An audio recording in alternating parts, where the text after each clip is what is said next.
Salut à tous et bienvenue à la Pastille du Bonheur. J'espère que vous allez bien. Je voudrais particulièrement vous parler aujourd'hui d'une thématique qui m'a amené à beaucoup réfléchir, que j'ai appelée les génies inconnus.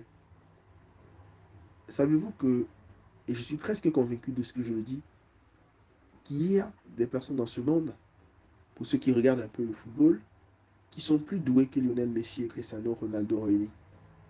Moi, je suis presque convaincu qu'ils existent. Bah, peut-être que quand je vais le dire ainsi, beaucoup vont commencer à dire non, c'est impossible et autres. Bah oui, c'est impossible. Simplement parce qu'on ne les connaissait pas.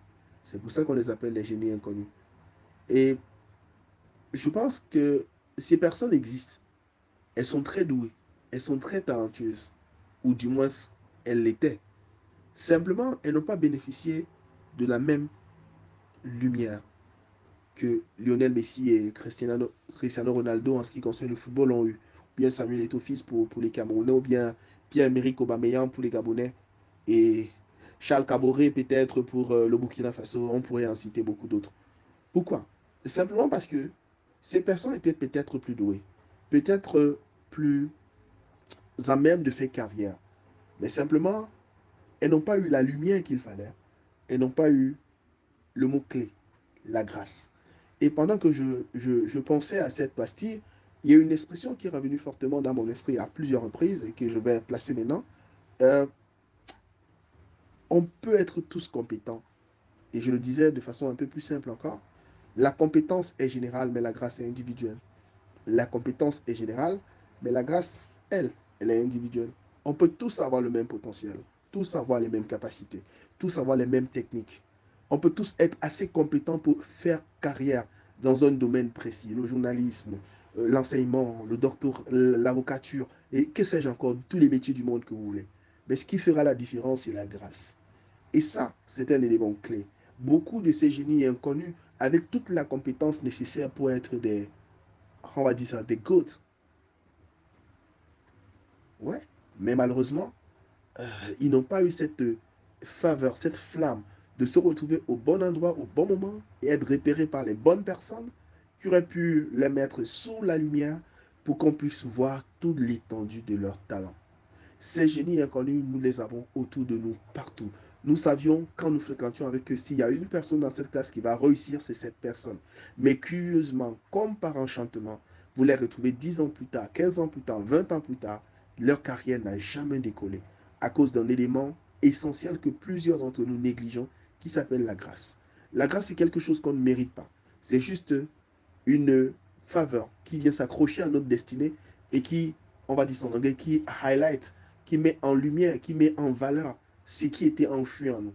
Et là, des personnes qu'on pourrait appeler des aides destinées repèrent cette grâce-là en nous, nous prennent sous leurs ailes, nous forment, nous donnent les arts nécessaires pour que tout notre talent sorte et se mette en lumière. Vous voyez un peu? Ça voudrait dire que vous pouvez avoir tout le génie du monde, tant que vous n'avez pas cette faveur qui vous permet d'être mis en lumière dans un environnement où vous pouvez éclore et développer votre talent, vous serez à jamais un homme qui savait ce qu'il fallait faire, mais qui gardait ça au fond de lui. Et je me souviens de quelqu'un que je connais qui est passionné de journalisme, mais malheureusement, la personne a fait un peu de carrière dans le journalisme, mais n'est pas allé loin. Simplement parce que la conjoncture l'a obligé à abandonner euh, tout l'amour qu'il pouvait avoir pour un métier pour lequel il était doué, pour se consacrer à quelque chose qu'il n'aime pas, mais qui est suffisamment rentable pour prendre soin de sa famille. Il aurait pu être le meilleur des journalistes de son époque. La plume était assez, on va dire, précise, talentueuse et assez véhémente quand il fallait décrire certaines situations. Mais malheureusement, la petite lumière, la mise en lumière n'a jamais eu lieu. Et c'est comme cela que vous allez rencontrer dans beaucoup de nos quartiers beaucoup de génies avec leur lumière éteinte. Simplement parce que il a manqué ce petit plus. Parfois, cet éclair de génie que j'appelle la grâce, c'est juste aussi une opportunité qui manque. Parfois, l'opportunité vient à manquer. J'ai l'habitude de dire concernant l'amour que l'amour n'a de meilleur ministre que l'occasion. Il faudrait cette occasion. Et cette occasion, parfois, vient à manquer. Parfois, elle vient quand nous ne sommes pas prêts. Parfois, elle arrive quand on est véritablement déjà embarqué ailleurs et il nous est impossible de laisser le ailleurs pour essayer de sauter dans le vide. Et pourtant, c'est le risque qu'il faut prendre. Et ça demande à chacun d'entre nous de pouvoir prendre sur lui, de se dire, qu'est-ce que je veux vraiment faire? Est-ce que j'ai vraiment envie d'être un footballeur?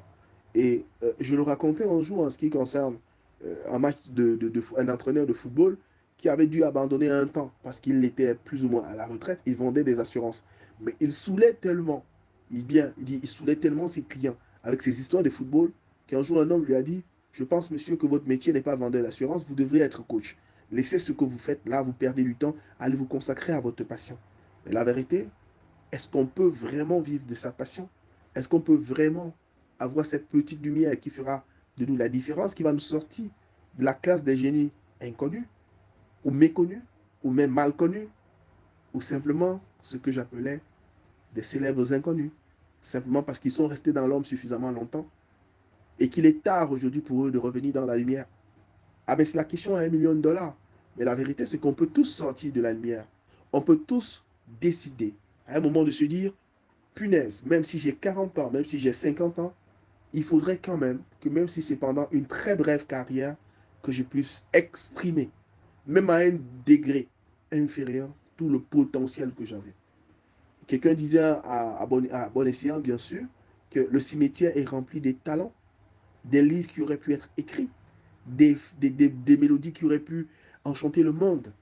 Et je n'ai pas envie de dire des concerts qui auraient pu remplir des salles mythiques et des livres qui auraient pu révolutionner la culture.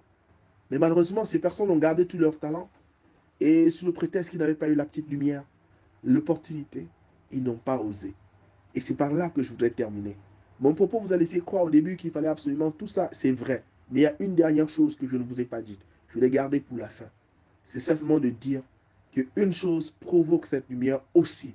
En dehors de la grâce divine qui est au-dessus de toutes les autres grâces, il y a un élément fondamental. Quand on a raté l'occasion, quand on n'a pas eu la possibilité d'être bien en lumière, quand notre milieu social nous a défavorisés, il y a une dernière chose qui nous reste. C'est l'audace. Nous devons oser, nous dire qu'il n'est pas trop tard, qu'on peut oser aller faire un doctorat alors qu'on a 50 ans, oser se dire, j'ai l'ambition de devenir un journaliste, même si c'est de façon temporaire, de se dire, je vais y arriver. J'ai besoin d'être un technicien, j'ai besoin d'être un enseignant d'université, j'ai besoin d'être... Vous avez le droit d'avoir toute l'ambition que vous avez envie d'avoir, tant que vos capacités vous permettent de le réaliser, alors n'abandonnez pas.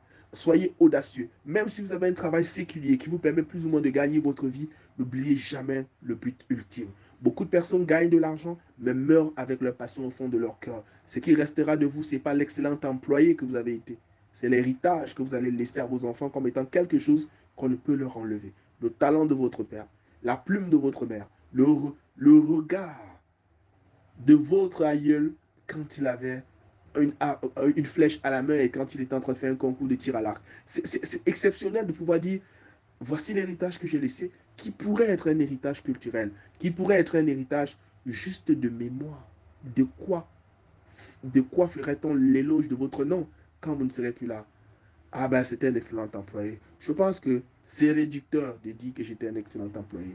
Mais de dire que j'ai écrit un livre qui a transformé 1 million de vies, je pense que ce serait le plus beau cadeau qu'on pourrait me faire. Et je pense pour moi, en ce qui me concerne moi, c'est à ça que j'attellerais toutes mes capacités et je pourrais les mettre en exergue pour essayer d'écrire quelque chose, pourquoi pas, qui pourrait révolutionner quelque chose dans la vie, ne serait-ce que d'une personne. Et ce serait déjà le début de quelque chose de formidable. À vous le tour aussi. Essayez quelque chose.